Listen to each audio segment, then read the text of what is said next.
Good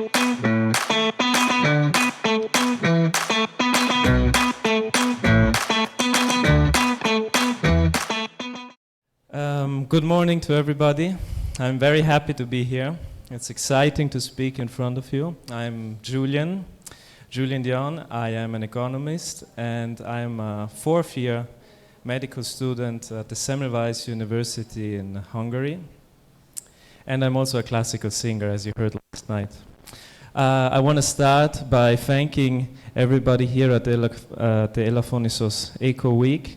A lot of people are involved and everybody here is giving his best. I want to especially thank Enrico, not only for his work, but for his inspiration. And there are a lot of young people here, and I think it's a true beauty that we can see and witness what it means to be active in life.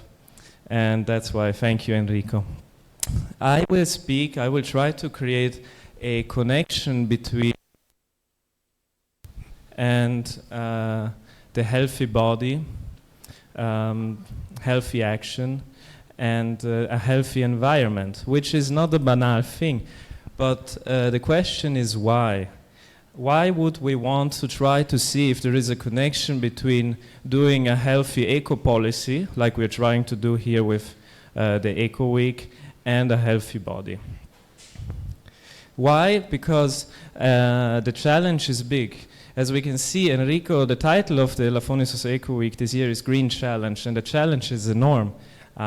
So we need to really be at our best. We do not only need to have good ideas, but we need to implement them. And the implementation is done by people. And sometimes people are not acting at their best. And I can guarantee you sometimes that has to do a lot with their body. When I look at Elafonisos, I'm very impressed because I see that the Elafonisotes are very healthy people, and so I have the attitude of a little bit not trying to teach you, but actually I'm trying to be inspired by you. I think this is because you're living on an island that is very exposed to the seasons. You have a very hot summer, you have a very hard winter, you're very close to the ocean, you're very close to the land, you're very close to the elements. And our body, whether we want it or not, whether we recognize it or not, is made out of these elements. And I think there is a true connection between being close to nature and health. However, I don't need to make a definition on health because the WHO made already a definition on health. And if we actually look at the definition, what is a healthy body and a healthy person, it's very interesting. Health gets defined not only as a physical manifestation. It's not only about not having a pain or a tumor or a psychiatric disease, but it is a combination. It's physical, it is the body, it is mental, but also social, and then in a further way, spiritual. So there's a fourth dimension to health, which is physical, mental, social, and spiritual. And this is not a banal idea. Why? Because, as I said, the things probably are connected, and we need a healthy body, a healthy mind, a healthy spirit to act healthy in this life. And there are systems in the world, and our modern science is pointing in that direction, which is trying to investigate whether there is a connection between the absence of a disease and true health, and how much that is related to a healthy way of living, an ethical way of living a life. So, can, for example, trying to implement policies that are eco-friendly on this island, can that help to make the people on this island more healthy. And the question is whether this is true. And I can guarantee you that this connection between being very concretely and living ethically and intelligently and taking actions, for example, in policies, has an effect on the body. And in modern science, this connection is trying to happen, and they're pointing in that direction. I believe that in the next decades, it will be more and more developed. But at the moment, we already have this model of the PNEI, the psycho-neuro-endocrino-immunology. There's a proven and scientific connection between the mind, so somebody is sad, and the immune system going down, the endocrine system reacting to that. Psychosomatic medicine has other things, relationship between the mind and the digestion. Modern psychiatry is totally aware of this connection between the body and the mind and the social environment. And old, let's say, ancient systems of medicine, like the Indian medicine or the Chinese medicine, or also this very old Greek medicine, the Hippocratic medicine, they also saw a connection. They had a very sensitivity to that, and I think we should give it. That's why we should give some attention to it. And here, I just wanted to show you, since we're in Greece, this is a text that I found from Hippocrates, written over 2,000 years ago, where Hippocrates, the first sentence is about the connection between the environment and health. And it says, if somebody wants to be a real doctor and wants to try to make people healthy, the first thing he has to study is the environment and how healthy the environment is. And it's a big book. It's very fascinating. And obviously all these concepts are based. This is the Hippocratic concept, which is based on an idea that there are imbalances in the body, which are a reflection of the imbalances in the environment. And last year, I was speaking about this idea, and I called it mesotes. And if you want, I'm sure you can find it and try to be inspired.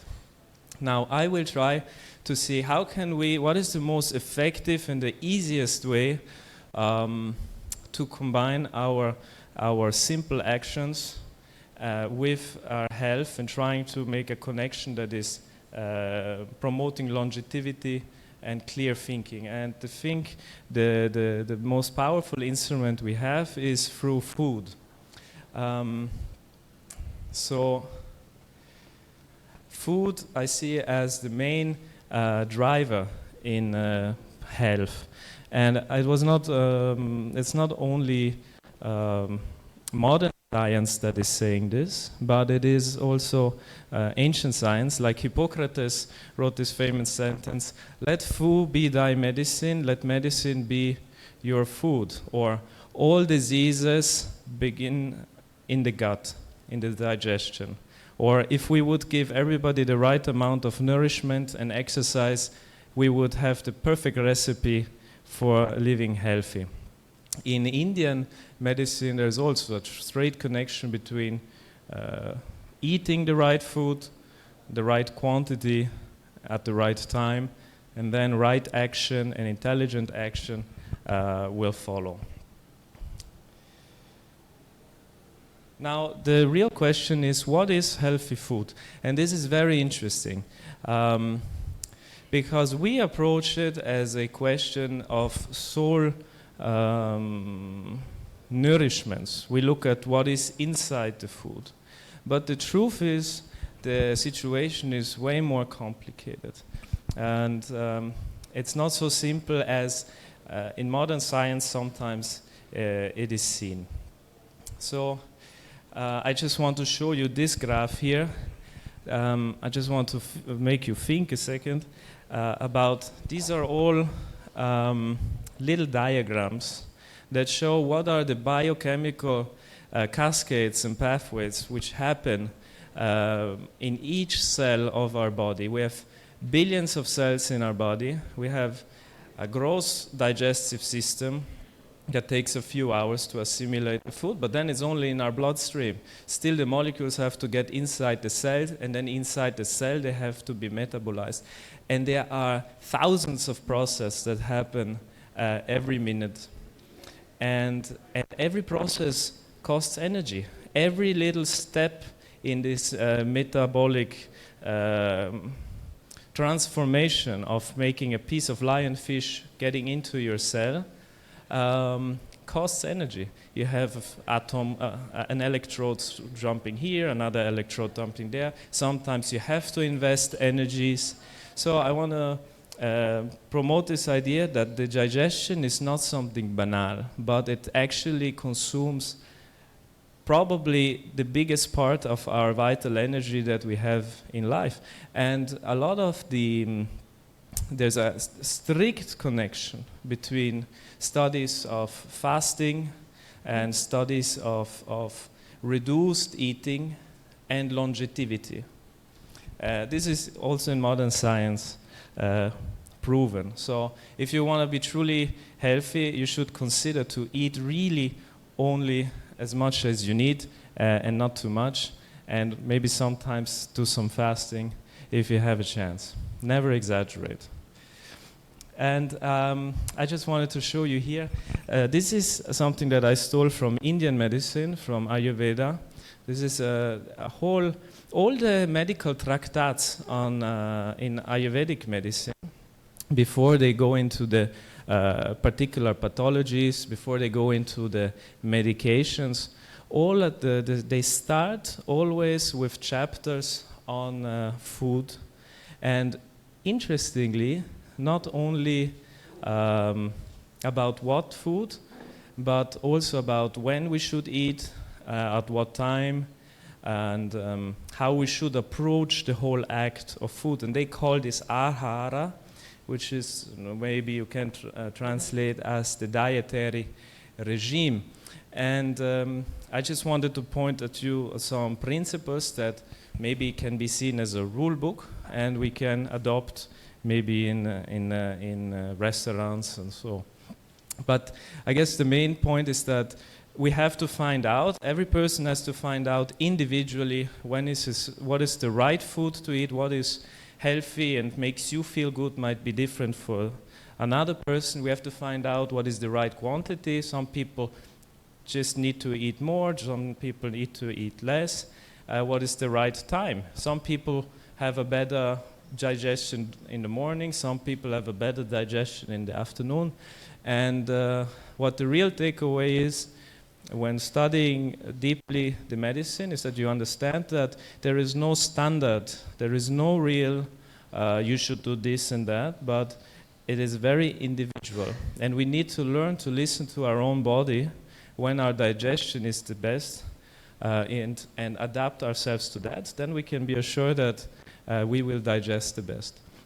Now, about the food, it's very important that food is nutritious, easy digestible, and they call it then sattvic ahara, which means the goal of food is to bring you into a sattvic state, which means it's a state of clarity. It's a state where you can think clearly, you can say, actually it is a good idea to do this and that. So every politician should be in a sattvic state the whole time. Every professional should be in a sattvic state. And the goal of the food is the food should be prepared in such a way, not in order to satisfy your own desire, just killing the hunger, but it should be prepared in such a way that the ultimate goal is that it helps you liberate your mind and to do proper action. So you should not overeat. You should not have an irregular diet. Our body loves to have a regularity to it. We should always only start eating when we finish the digestion of the food we had before. And the digestion starts when we put something in our mouth. So let's say we have lunch at 1 o'clock, then if we at 3 or 4 o'clock have some nuts or some patatine, even if it's this much, our body does not understand that. He will start again a whole new path of digestion, which is happening before the body already digested what we had for lunch. So the best thing would be always to have a real interval between the foods. Obviously, that is something individual. You cannot make it time dependent. For you, it might be 2 hours. For him, it might be 6 hours. For another person, it might be 12 hours. We need to learn to listen to that. So the real takeaway message is we are not what we eat, but we are that what we digest. So we have to find a way to, if we want to be healthy and we want to truly find a way to have healthy food, it's not only about the food that is on the table, but it's about understanding ourselves. Are we actually hungry right now? Do we actually need this now? Or would I actually prefer to eat something different? No? And so the promoting of awareness is the true secret. And all modern science is proving this. Hippocrates wrote it down. Indian Ayurvedic medicine, Chinese medicine. This is not esoteric blah blah. This is reality. And that's why I'm saying, think, for example, about the power of eating the lionfish, and the whole ritual that would be connected around eating in a restaurant the lionfish. Because you would sit down, you would hear the owner of the restaurant explain the story about the lionfish, that it's a threat to the environment. By eating this, you are not doing only something good for the environment, but you are actually doing something good for your body. Because by creating this awareness of understanding the connection, you are listening to the outside world, you are listening to your inside world, and I can guarantee you that food, that lionfish, that evening will be healthier than something else. So, just as a sum up and a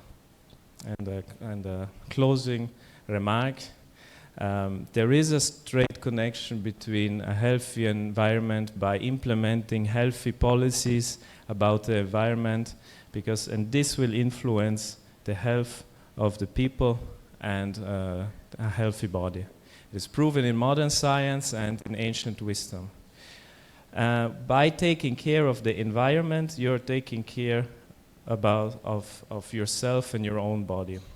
And again, try to focus on the relationship you have with food, because food is the biggest and the most powerful tool and the easiest maybe tool to create longevity and a healthy body. It's not about what you eat, but about also consider the mental state, the social environment, are you in company, and all of these things will influence how you will absorb the food. So pay attention, be aware, be thankful, and reflexive. Thank you.